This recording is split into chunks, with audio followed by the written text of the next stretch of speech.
Bonjour à tous, j'espère que vous allez bien. Bienvenue une fois de plus sur notre chaîne YouTube. Bienvenue dans cette 5e séance de formation où nous allons voir comment utiliser les fichiers statiques au sein de notre projet Django.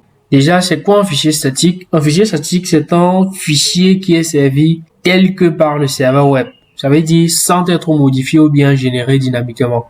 De manière générale, quand on parle de fichiers statiques, on va parler des fichiers CSS, des images, des fichiers JavaScript, les polices, les audios, les vidéos. Donc, pour ceux qui ont été un peu curieux, vous allez constater que si vous ajoutez du CSS simplement, cela ne va pas fonctionner. Pourquoi? Parce que Django étant un framework, Django présente sa logique pour gérer les fichiers statiques. Donc, ça sera une courte vidéo et vais rapidement montrer comment intégrer les fichiers statiques. Mais avant de commencer, je vais vous inviter à liker, à commenter, à vous abonner et surtout activer la cloche de notification pour ne rien manquer des prochaines vidéos. Ok, on lance. Nous voici donc au niveau de notre projet EasyCode. Dans le fichier setting, ce qui nous intéresse, c'est static URL. Ici, vous voyez static URL. C'est précisé statique. En fait, cette ligne permet de définir l'URL de base pour servir les fichiers statiques. Donc, ce qui permet à Django de trouver et de servir les fichiers statiques correctement. En bref, ce que nous sommes en train de dire, c'est que Django doit chercher le dossier statique pour pouvoir extraire les fichiers statiques, tout simplement. Donc, ce que l'on va faire, c'est de créer un dossier statique. Et le dossier statique doit être créé à la même position que le dossier template. Donc, dans notre application Shop, je vais décider de créer un dossier que je vais appeler statique, comme ceci, statique. Et dans ce dossier statique, maintenant, je peux créer des sous-dossiers qui vont contenir mes fichiers spécifiques. Par exemple, je peux créer un sous-dossier CSS, je peux créer un sous-dossier pour les fichiers JavaScript, je peux créer un sous-dossier pour OK. Donc, dans statique, je peux créer un sous-dossier que j'appelle JavaScript. Dans statique, je peux encore créer un sous-dossier que j'appelle peut-être image, comme ceci. Dans notre cas spécifique, on souhaite appliquer du style à notre index.html. Donc, je vais dans le fichier CSS. Dans mon fichier CSS, je vais créer un fichier. Je peux l'appeler style.css et on va aller sur du basique.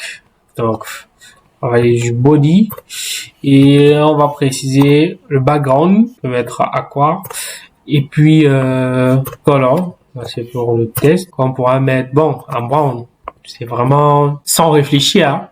Donc notre style.css est appliqué. Maintenant, comment donc relier le fichier HTML au fichier CSS? Habituellement, ce que vous faites, c'est l'utilisation du link. On va faire ceci, on va utiliser link, rel, et au niveau de href, on va mettre le nom du fichier.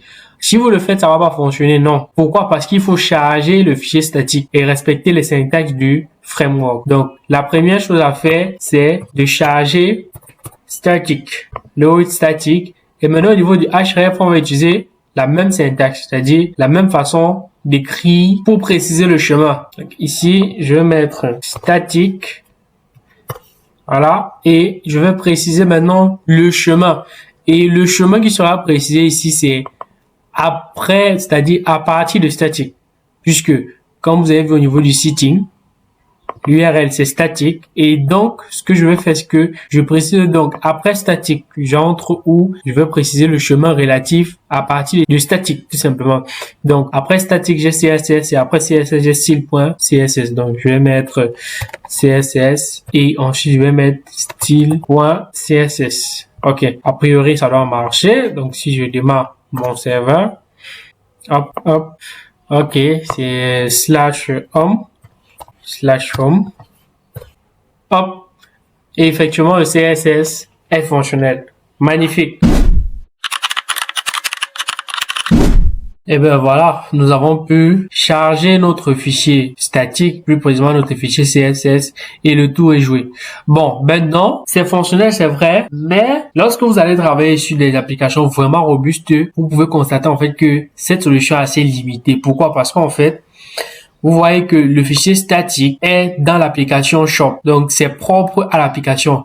Mais il est possible, imaginez-vous que vous ayez plusieurs applications dans votre projet. Par exemple, dans EasyCode, vous avez plusieurs applications. Il est possible d'avoir des fichiers CSS qui sont utilisés dans plusieurs applications. Donc pour ça, cela doit donc impliquer qu'il y aura une duplication de fichiers statiques dans les applications. Donc je vais illustrer encore rapidement comme la vidéo précédente. Comme vous pouvez voir ici, si je prends toujours l'exemple par rapport à ce schéma qu'on a utilisé la fois dernière lorsqu'on travaille sur les templates. Ici, présentement, notre dossier statique est à cette position. Là, c'est notre dossier statique qui est relié à shop. Statique, ok, voilà, statique. Donc, c'est notre dossier statique qui est relié à shop, comme ceci. Et vous comprenez donc que c'est dans ce statique qu'il y a du CSS, qu'il y a des images, qu'il y a du JavaScript, il y a des audios et tout le reste. Donc, les statiques de shop seront là en fait pour être reliés au template de shop. Là, c'est parfaitement fonctionnel, c'est ce que l'on vient de faire. Mais imaginez-vous un seul instant que, par exemple, cet index.html et cet index aussi, du moins ces trois index.html veulent utiliser le même style, c'est-à-dire un même fichier statique. Pour ça, on sera obligé de créer soit un statique ici, un autre statique ici, un autre statique ici. Donc, pour éviter cette duplication, les bonnes pratiques voudraient que, au lieu d'avoir le statique ici, on crée un statique, cette fois-ci, relié au projet directement. Donc, on aura un statique relié au projet directement. Et du coup, ce qui va se passer, c'est que tous les templates, toutes les applications vont directement s'approvisionner au même dossier statique. Donc, par exemple, l'application de Shop va utiliser le statique, ok. L'application de Learn doit également utiliser ce statique, magnifique. Et enfin, l'application JS aussi doit utiliser ce statique. Donc, c'est ça qu'on va implémenter là maintenant. Et pour ça, vous auriez deviné, il va falloir effectuer une reconfiguration des précisions au niveau du fichier setting.py. Magnifique. Une fois dans mon projet, de retour dans le projet, on va aller au niveau du fichier setting.py, plus précisément au niveau de static URL. Donc, par défaut, c'est statique. Mais maintenant, si l'on veut changer le chemin et préciser maintenant que le dossier statique sera au niveau de notre projet, on va utiliser static file dir à qui on va affecter base dir. Déjà, c'est quoi base dir? Je vais présenter base dir tout à l'heure. Et base dir static. Base dir, en fait, voici la variable base dir. Ici, on a dit path field. Donc, c'est la position actuelle. D'abord, le path field ici, en fait, ça représente la position actuelle. C'est-à-dire le répertoire de sitting. Mais sauf ici, on met point par an. C'est comme pour dire faire 2 pas en arrière. C'est-à-dire répertoire par an et le répertoire par an du répertoire par an. D'où ça passe au répertoire par an et ça ressort. Bref, base dir représente la position du manage.py. Lorsque vous précisez base dir, c'est la position, c'est le répertoire du projet. C'est ça base dir. Puisque à la base, c'est ça le path, mais on fait 2 pas en arrière. Donc, ce qui fait que nous sommes juste en train de préciser ici que cette fois-ci, le directory de notre fichier statique sera au niveau de la base. Donc, notre fichier statique sera créé au niveau du répertoire de notre projet. Tout simplement, c'est ce qui est précisé ici. Donc, on va mettre base statique. Du coup, là maintenant, ce que je vais faire, voilà, je vais créer donc au niveau du répertoire du projet. C'est ça le projet. Au niveau du répertoire, comme j'ai précisé, c'est où il y a par exemple manage.py. Je vais créer tout simplement un dossier que je vais appeler statique. Et c'est dans ce dossier également que je vais diviser dossier. Par exemple, CSS, dossier image, voilà, et tout le reste. Donc, on va aller sur du CSS. Je vais dire cool.css. Je vais appeler cool.css. Donc, pour ce fichier maintenant, on va aller tout sur du basique. On va appliquer un petit background color que je vais mettre en black sur un moche, c'est vrai. Hein. Et puis je vais mettre en color, que je vais mettre en bleu-violet, tout simplement. Donc maintenant, une fois dans index.html, ok, ça a été chargé, fichier statique a été chargé, mais cette fois-ci, c'est le statique du projet qu'on va exploiter. Donc, ce n'est plus style.css, c'est cool.css. Ok. Si je démarre de nouveau mon serveur, voilà, je vais tester /home, ok, j'actualise, hop, c'est parfaitement fonctionnel. Si je viens ici pour vous montrer quelque chose, je commente cette ligne. Si je commente cette ligne, comme ceci, et je redémarre mon projet, en venant l'ouvrir comme ceci, j'actualise, vous constatez qu'il n'y a plus de CSS. Il n'y a plus de CSS et ce qui est dit ici comme message, c'est tout simplement, vous voyez, on a un 404, get 404 pour dire il ne voit pas le static CSS school.css. Pourquoi? Parce qu'il n'y a pas de static file directory. Pour pouvoir exploiter justement ce static, il faut donc préciser le static file dir. Donc là, maintenant, si je réactualise, normalement, ça doit prendre. Et vous allez voir que mon get sera à 200. Voilà. Donc, on aura get et la réponse, on aura 200. 200, c'est comme pour dire tout s'est bien passé. Donc, c'est ça un peu les bonnes pratiques lorsque vous voulez travailler avec les fichiers statiques. Donc, ce que je vous recommande de faire pour la suite, c'est de préciser le static file et créer un dossier statique où on va mettre nos fichiers, nos différents fichiers statiques. Maintenant, d'autres personnes, si vous voulez continuer avec cette méthodologie de statique dans le projet, c'est possible. Il faut le faire. Je voulais aussi ajouter quelque chose. C'était une omission de ma part tout à l'heure. Pour ceux qui veulent travailler le statique dans le projet, il est recommandé, après avoir mis statique, créer d'abord un dossier qui a le nom de l'application. C'est-à-dire, normalement, dans statique, je dois avoir shop. Et c'est dans shop que je dois avoir mes 3 différents dossiers. Donc, normalement, c'est ça l'architecture. J'ai fait un CTRL X. Et dans shop, je fais un CTRL V. Voilà. Donc, comme je disais, vous avez statique. Dans statique, vous avez shop.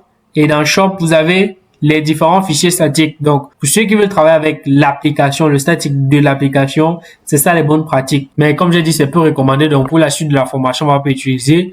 Donc, du coup, je vais supprimer ce dossier statique. Hop là, je supprime ce dossier statique puisque on va pas l'utiliser tout au long pour la suite de la formation. Maintenant, aussi, dans certains programmes, vous verrez, ça ne sera pas cette syntaxe, en fait. Ce base dit qu'on va utiliser. On va utiliser OS. Donc là, c'est la façon la plus recommandée. Je vais vous montrer. Par exemple, je vais dire OK. Import OS. Donc c'est importé chez moi. Je pense pas que ce soit fait chez vous. Donc je vais dire import OS. Voilà. Et donc en dessous, au niveau de mon base dit, voilà, je vais commenter cette ligne et je vais avoir ceci, static file dir. Cette fois-ci, je vais avoir os.part.join qui va prendre base dir static. Ok. Si je démarre de nouveau mon serveur comme ceci et hop, j'actualise. Vous voyez, c'est également fonctionnel. Ça fonctionne à la perfection. Ça fonctionne justement parce que c'est une autre façon en fait. C'est une alternative à celle-ci. Donc, j'ai tenu à vous montrer parce qu'en fait, dans la plupart des tutoriels et formations, vous verrez cette notation. Mais, je vais vous recommander d'utiliser la première parce qu'en fait, les deux lignes jouent le même rôle, mais sauf que celle-ci est un peu révolue. Par contre, cette ligne est plus recommandée car elle offre une grande simplicité, une organisation, une performance et une flexibilité. Donc, c'est une convention qui facilite énormément le développement. Donc, utilisez toujours celle-ci.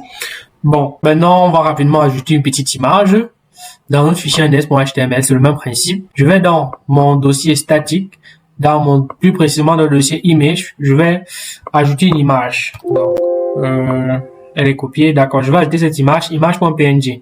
Donc, tout simplement, dans mon fichier index.html, ce que je vais faire, je vais toujours utiliser la syntaxe d'HTML. Donc, pour mettre une image, on va utiliser la balise img. Donc, je vais dire img et préciser maintenant la source. Pareil, statique. Dans statique, maintenant, je dois préciser le chemin jusqu'à mon image, jusqu'au nom de mon image. Après statique, j'ai image. Et après image, j'ai le nom de mon image. Le nom de mon image, c'est image.png. Donc, je vais mettre image.png. Pourquoi c'est rouge? Ah ouais. Donc, il faut mettre ça dans les doubles quotes. Voilà. Et puis, je referme. Voilà. Donc, si je viens, je redémarre. Voilà. J'ouvre comme ceci. /home. Voilà. Donc, vous voyez que mon image est effectivement là et bien actualisée. Bon, bref. Ce sera le même principe pour le JavaScript et tout le reste. Ok, c'était tout pour cette vidéo. Comme on a dit au départ, ça ne devait pas être une longue vidéo, c'était tout. On se donne rendez-vous dans la prochaine vidéo. Je vous invite à liker, à vous abonner, à laisser un petit commentaire et à activer la cloche de notification pour ne rien manquer des prochaines vidéos. N'hésitez surtout pas à poser des questions en cas de difficulté. On est ensemble. Merci les gars.